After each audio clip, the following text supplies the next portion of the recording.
আসসালামু আলাইকুম প্রিয় ভিউয়ার্স, সবাইকে ধন্যবাদ পাশে থাকার জন্য।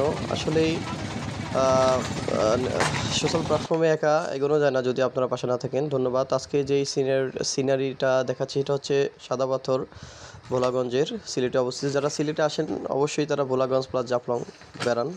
তো আমরা বিভিন্ন জায়গায় যাই, আপনাদেরকে দেখাই। তো ভোলাগঞ্জে চলে আসলাম। ধন্যবাদ সবাইকে। তো আমি আমার কলিগকে সাথে নিয়ে আসছি। ভোলাগঞ্জ এখন পানিতে আগে টইটুম্বুর ছিল আপনার গ্রীষ্মকালে, এখন পানি নেই বলে চলে, বালুতে বালুময়। এখানে আসলে ঘোরা পাবেন, বিভিন্ন খাবার দাবার পাবেন, আচার পাবেন। পিছনের সাইডটা দেখেন, খুব ন্যাচারালি এবং খুব সুন্দর দর্শনীয়। পাহাড় থেকে নেমে আসা ঝর্ণার পানিগুলো খুবই সাবলীলভাবে চলছে। আমার পাশে আমার কলিগ আছে, দেখতে পেলেন। ধন্যবাদ। এই যে আপনার যে পাথরগুলো দেখলেন, এগুলো হচ্ছে সাদা সম্পূর্ণ সংমিশ্রণের এর নাম হচ্ছে সাদা পাথর, এই জায়গাটির নাম। ধন্যবাদ। আমরা চলে যাব এখন, বিকেল হয়ে গেছে। তো ধন্যবাদ পাশে থাকার জন্য।